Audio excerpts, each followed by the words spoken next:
enquanto os meninos não aparecem. Eu vou continuando aqui. Tá. Então, eu estava falando, né, sobre a mutação. Então, a meiose, os descendentes recebem, né, essa diferenciação. Deixa eu só aceitar, tem mais algum trem? Eles vão receber toda essa variabilidade genética, né, que os pais passarem para eles, ok? Podem virar a página, meninos, lá para a página 22, tá? E aqui vai estar explicando a mutação defeito negativo e a mutação defeito positivo, que é aquilo que eu falei para vocês. Tudo que acontecer no ser humano de desenvolvimento, ele vai ter um lado positivo e um lado negativo. O lado positivo vai garantir coisas boas para aquela espécie, o lado negativo pode garantir até mesmo a extinção daquela espécie, ok? E isso, o que vai acontecer? Tudo vai ser característica da sobrevivência, tá? Igual o Darwin falou. O que mais se adequar às mudanças é o que vai sobreviver. E aí aqui tem um exemplo que eu achei muito legal, que é um exemplo de uma bactéria em um organismo. Então aqui, as vermelhas são as bactérias, aí no primeiro quadrinho, né? A gente tem uma, duas, três, quatro, 6 bactérias vermelhas e uma azul. A vermelha, né, é a que tá normal, a que tá sadia. E a azul é a bactéria ruim, né? Digamos assim, a azul são as bactérias normais e a azul é a bactéria ruim. O que vai acontecer? Com a mutação, todas as bactérias, igual lá no último quadrinho. Então, aí no primeiro, o medicamento ele vai eliminar parte das bactérias. A gente toma pode até ser um antibiótico, tá? Aí ele vai eliminar o quê? Boa parte das bactérias. Mas aí ele vai deixar uma que não vai ser eliminada. O que ela vai fazer? Ela vai começar a se reproduzir de novo e vai o quê? Vai tomar conta daquele organismo de novo. Por isso que nós temos sempre, os médicos sempre receitam antibióticos diferentes, tá? Porque assim como os vírus, as bactérias também se desenvolvem. E aí o que acontece? Aquele antibiótico não vai mais servir para ela, porque aquela bactéria já sofreu uma mutação. Então ela ficou mais forte, então tem que ser um outro antibiótico, porque já viu que o antigo não funcionou, então tem que modificar. Toda vez que a gente faz um processo disso, tipo dor de garganta, todo remédio a gente sempre muda, porque o vírus ele modifica assim como as bactérias, tá? É até um exemplo, né, do que a gente está vivendo hoje em dia. Por que é tão complicado? As vacinas em si são complicadas e demandam tempo. Mas por que é tão mais complicado, né, ter uma vacina exata contra a Covid-19? Porque ela sofre alterações. O vírus que começou na parte da Ásia, lá da China, não é o mesmo que chegou aqui. Durante o processo dele de globalização, né, onde ele foi aí para todo mundo, ele sofreu mutações. Por isso que a vacina ela é um pouco mais complicada, porque tem que achar uma vacina que consiga combater todas essas mutações que o vírus da Covid-19 adquiriu. Tá? Então, é assim por isso que é tão difícil acabar com um desses micro-organismos. Eles são minúsculos, porém, a mutação deles é muito, mas muito mais rápida do que a nossa. Eles são muito, muito, muito, muito mais ágeis do que nós. Tá? Virando aí para a página 23, a gente vai chegar em recombinação gênica. Recombinação gênica é um conteúdo que a gente também já abordou no nosso último módulo do livro, no nosso anterior, né? No primeiro, na verdade. Que é quando... Gente, a recombinação genética é troca de informações, tá? Entre indivíduos. Isso sempre, único e exclusivamente, vai acontecer na reprodução sexuada. Por quê? Porque na reprodução sexuada que a gente tem 2 indivíduos. Se fosse na reprodução assexuada, ia ser só um indivíduo. Então, não tem recombinação genética, porque ele está só produzindo um clone natural. Já na recombinação genética, não. O que acontece? É uma troca entre informações, gente, entre características. Os nossos pais, eles trocaram informação e a informação somos nós. Aí, quem tem irmão? O irmão é diferente. Por quê? Na troca de informações entre os pais de vocês vieram diferentes. Vou dar um exemplo da Ana Gabriela e da Mariana, que eu tenho mais contato com, né, que eu tive contato com as 2 irmãs. A Ana Gabriela e a Mariana é diferente. O pai e a mãe delas é o mesmo. O que muda? A combinação genética. Vou até usar o exemplo do vitiligo. A Mariana não apresenta e a Ana Gabriela apresenta. Ou até mesmo a textura do cabelo. ou a Mariana tem o cabelo cacheado e ela sempre alisou. Não sei, mas vamos aí. A Ana tem o cabelo cacheado. Não tem não, o cabelo dela é liso mesmo. Pois é, então muda. Por quê? Os pais mudaram? Não. Só que a combinação entre os cromossomos do pai e da mãe delas mudaram de uma gestação para outra, né? No caso de uma. Já perguntaram se a gente é gêmea. Sério? Sério. Não, mas vocês são parecidas, mas não, e não Ah, idênticas, não.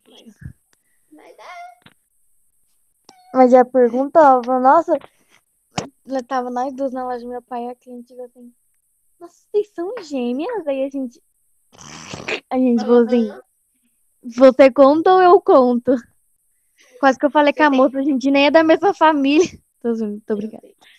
Tadinha Vocês da têm moça. uns 2 anos de diferença, né? Isso. É, é. Então, tudo isso, essa recombinação gênica, tudo isso vai ser responsável justamente por conta dessa transferência. E aonde? Tudo bem, Júlia? Até a próxima aula. Eu não sei se você tá aqui ainda, que ela tá conversando comigo no WhatsApp, gente. Continuando. O que vai acontecer? Nós temos o nosso DNA, não é aquela fita dupla linda, maravilhosa, que garante todas as nossas características. No DNA, nós temos os nossos genes. Os genes são o quê? O que vai aparecer, tá? A gente tem o gene recessivo e o gene dominante.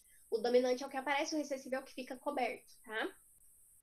E esses genes, eles estão presentes onde? Nos nossos cromossomos, tá? E aí, o que acontece? Essa troca, ela vai acontecer nos cromossomos. Tem até uma imagem aí na última página, aí na 23, na última página, no final da página, que está mostrando certinho. Então, a gente tem aqui 2 cromossomos homólogos, né? Um roxinho e um azulzinho. Quando eles se entrelaçam e trocam essa informação, cada um pega um pedaço do outro e do mesmo local. Então, tipo assim, se for a troca for lá no topozinho do cromossomo, eles vão trocar a esse lado. Ou então trocar a parte de baixo. E um vai ser recessivo, e um vai ser dominante sobre o outro. Um vai ser dominante e o outro recessivo. Então, a recombinação genética, ela é isso, tá? Ela permite, né, essa troca, tá? E além dessa troca, tem esse processo, né, que a gente chama de permutação ou crossover. Crossing over. É tipo crossover de série, sabe? Eu não sei se vocês aqui já viram, mas eu vou pegar, vamos supor, tem desenhos que fizeram crossover, tipo assim, desenhos distintos que se encontraram entre si. Ou séries que se encontraram. Tudo isso a gente chama, né, no mundo lá, né, de séries, a gente chama de crossover. Vindo que justamente dessa definição, essa permutação, que é o quê? Encontro de 2 coisas diferentes. Elas se fundem, tá? Então, a permutação, ela é isso. Ela vai ser a troca dos cromossomos homólogos, porque eles vão se fundir e vão fazer uma troca entre o cromossomo da mãe e o cromossomo do pai, ok? Meninos, aqui na página 23, vocês podem grifar o parágrafo que está embaixo, o segundo parágrafo. Ele está embaixo de um quadrinho rosinha. Vocês podem grifar ele, que vai falar sobre o DNA, né? Que é a fita que nós temos, né? Os Do livro é genes. Xerox, amadinha. Hã? Do livro é Xerox, amadinha. Ah, perdão. Então, para você, vai ser o terceiro parágrafo. Melhor, o parágrafo que está em cima da imagem dos cromossomos, da célula, não do cromossomo embaixo. A primeira imagem. Conseguiu achar? Tá escrito DNA, Na gente, no página livro. 23, né? Isso. Tá assim, o DNA. É o material genético da maioria, ele inteiro. Isso. Aí você pode grifar ele inteiro.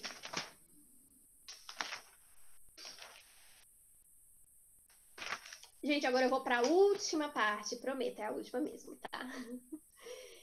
Que é como surgem novas espécies. Então, assim, se a gente é proveniente do mesmo, fala do mesmo indivíduo, né? Aquela primeira vida aquática, como que a gente foi surgindo? Foi surgindo tudo de uma vez, né? O que foi adicionando? Como que surgiram? Todas as espécies, elas surgiram através de um fenômeno chamado especiação, tá? Especiação. O que ela é? São espécies novas provindas de um descendente que se ramificou e é estudado por meio dos fósseis. Por exemplo, aqui eu peguei esse exemplo. Esse aqui é um mapinha, né, que até no livro de vocês tem aqui dos reinos, na página 24, no livro de vocês, vai mostrar os reinos, tá?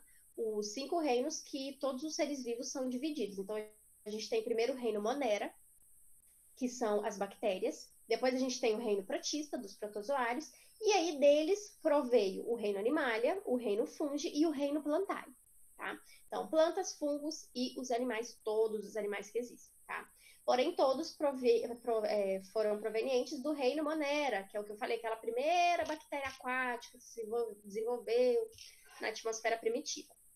E aí, por meio dela, todos os outros 5 reinos se estabeleceram.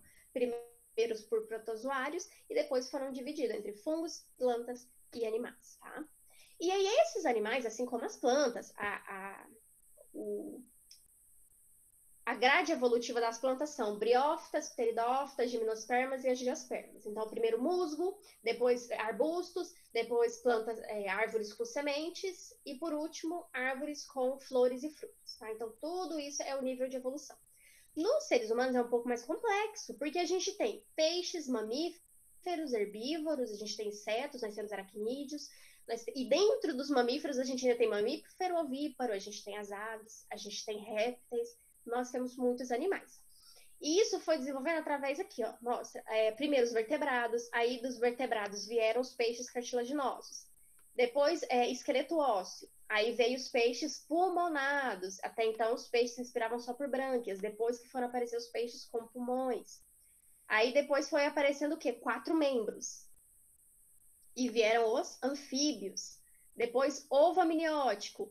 E aí, do ovo amniótico, foram começando a ver o quê? Os primatas. Aí, na evolução, apareceu o pelo, que foi onde derivou o quê? Os primatas e os roedores. E aí veio fenestra, onde veio os crocodilos, dinossauros e as aves. Então, é assim o processo evolutivo. Ele não é uma linha reta. Ele é uma vertente que vai aparecendo vários outros tipos de animais. Tipo, experiência. A gente tem uma experiência que vai dar certo, mas até chegar na experiência que deu certo, tiveram várias que não deram. Mas no caso deu certo e virou os animais, graças a Deus.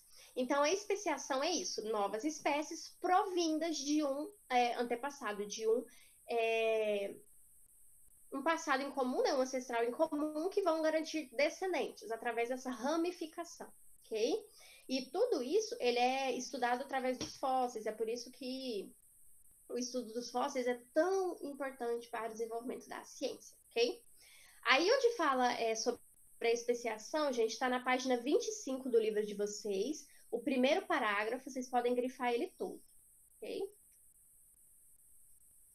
Vai estar falando sobre essa especiação. E lembrando, tudo isso depende dos fatores da seleção natural, tá bom? Aqui, por exemplo, no livro de vocês está dando o exemplo das borboletas, né? Então, começou com algum animal que se desenvolveu na primeira borboleta. E aí a primeira borboleta foi dando origem a várias outras por meio, né, dessa ramificação. Ok? E vocês podem virar a página para 26, que é o último tópico, que é o quê? O que também auxiliou é o isolamento geográfico. O que é o isolamento geográfico? Vamos lembrar da Pangeia. Então, a Terra era toda junta, né? Tinha água, mas a Terra era toda junta. Aí veio a deriva continental, a Pangeia separou, todos os continentes se separaram e, por consequência, os animais também. O isolamento geográfico é o que garante para nós novas espécies. Vamos dar o exemplo aí dos felinos. Na espécie dos felinos, na família dos felinos, a gente tem o quê? Gato doméstico, gato do mato, jaguatirica, tigre, onça, pantera. Todos esses são felinos, mas eles têm diferenças. Por quê? Um a gente vai ter em casa, o outro a gente vai ver e morrer, no caso, né? Dos mais agressivos. Mas assim, a diferença deles tá tamanho, cor de pelo, hábito de caça, se tem hábito noturno ou não. Tudo isso vai depender. Tamanho, tudo isso vai depender. Por exemplo, eu tenho gato em casa. Ele é uma espécie de felino. E aí a gente tem um gato que é tipo uma onça. Eu não vou ter uma onça em casa, porque é felino, mas muda a espécie é a mesma, mas muda o quê? As características daquele animal. É tipo cachorro, até ser humano, gente. Nós temos várias espécies. A gente tem asiático, a gente tem negros, nós temos albinos, nós temos pardos, nós temos indígenas, nós temos europeus, nós temos os latinos. Nós somos uma espécie de Homo sapiens com diferença, né? O que a gente chama de miscigenação, ok? Então, o isolamento geográfico as populações se separaram por uma barreira e ficam isoladas reprodutivamente. Assim, as novas espécies serão diferentes. Então, é tipo assim, Vamos supor aí que aqui no livro de vocês está dando um exemplo de pássaros que Darwin achou na ilha de Galápagos, que apresentavam semelhança no bico de pássaros no bico de pássaros de outros locais. Isso aqui pode explicar o isolamento geográfico. Tinha um local onde tinha esses pássaros. Teve uma barreira. Pode ser uma barreira provinda de um vulcão, de uma de uma enchente que afundou, né, que inundou o local. Aí o que? Os pássaros se separaram. E aí o que eles tiveram que fazer? Se reproduzir com outros. Nisso deles terem que se reproduzirem com outras espécies, aí proveio a diferenciação entre elas. Os diferentes felinos, os diferentes canídeos. Aqui no caso dele, a diferença entre os pássaros.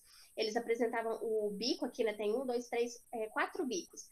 É semelhante, porém ainda assim apresentam características diferentes, que vão alterar por conta do quê? Alimento. Vai ter pássaro que vai ter o bico próprio para fruta, próprio para abrir semente. Tem animais, por exemplo, o pica-pau que vai ser apto para perfurar a madeira. Então, tudo isso veio através do isolamento geográfico. Se não houvesse isolamento geográfico, não teria variabilidade de espécies. É tipo assim, se nós isolássemos todos os países e eles só pudessem se reproduzir entre si, tá? Então, tipo, brasileiro com brasileiro, francês com francês, asiático não, porque asiático tá pegando o continente, japonês com japonês. Então, nós sempre seríamos iguais. Só que nós temos a miscigenação, então nós temos o quê?